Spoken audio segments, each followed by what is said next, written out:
Hi, everyone. I'm so glad to be with you again, and thank you for joining in this series on Adventure of Faith. My life is full of testimonies, and I want to share with you how it all started. It started when I gave my life to Christ as a teenager, and shortly after I gave my life to Christ, I was exposed to Kenneth Hagin books and his magazines teaching about faith and how we can experience the miraculous healings.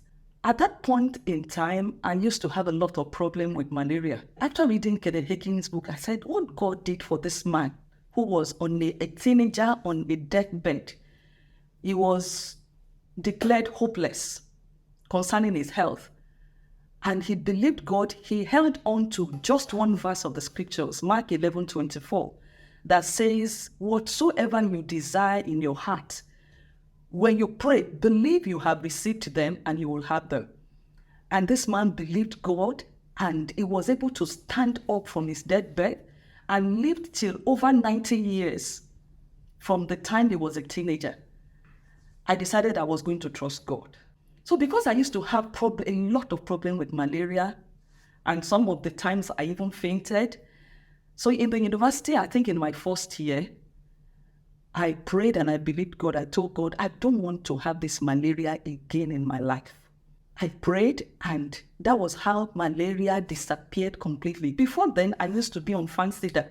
Fansida was an anti-malaria drug I used to use every 3 months. I went off it, and it's now been over 40 years that God has kept me completely free of malaria. After that, I came across Smith Wigglesworth's book, Apostle of Faith, and that book totally blew my mind. You know, as a teenager, I was exposed to a lot of faith teachings, and because I was consistently exposed to these things, my faith in the Lord grew. I was soaking these things in like a sponge. And I read Smith Wigglesworth's book, and I saw the miraculous raw. How this man will raise the dead, how he would yank off cancer from people's faces, and did so many amazing things. I said, God, if you are this real, I want to believe you. At that time, I used to have these rashes on my hands. And the rashes were so itchy and created sores on my hands. And I said, Lord, I'm believing you. I've read your word. I've read this book about what you can do.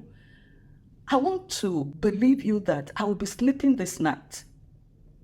And by the time I wake up in the morning, I'm trusting you that not only will the rashes be gone, the sores will be healed and there will be no scar. Before this point, I had used a lot of antibiotic creams and the thing did not stop. So I slept that night with a lot of faith in my heart. But as usual, I want to announce to you that the devil is a liar. When I woke up in the morning before I opened my eyes, the devil said, what type of prayer did you pray last night? You think God can just answer prayer like that? How do you expect that to happen? And I replied back. I said, I believe God. And by the time I opened my eyes, the rashes were completely gone. The sores were healed, completely gone. And there was no scar overnight. And that even strengthened my faith more. One thing I've discovered is that if you surround yourself with people who believe God, who take God by his word, your faith will grow. You will also have an adventure of faith because God is not a respecter of persons. God honors faith. God is looking for people who will take him by his word and just trust him and experience his power. And that was the beginning. And when I experienced these two miracles, I was still a teenager.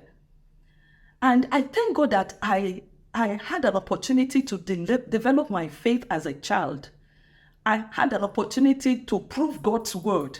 Because later in life, I had a number of challenges. The devil came at me.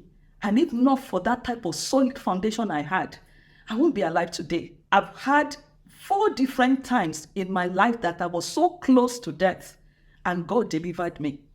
In the course of this series, I will be sharing those testimonies with you, and many more, so many. My life is full of testimonies. of God's power, of God's miracles, of God's faithfulness. I don't want you to miss any of this series. I also want you to share with people. There are people who need their faith to develop. There are people who need to know that God's word still works. It's working for some people and it can work for them. I want to remind you, God is no respecter of persons. Please don't miss any of this series on my adventure of faith and the miraculous. The Lord bless you.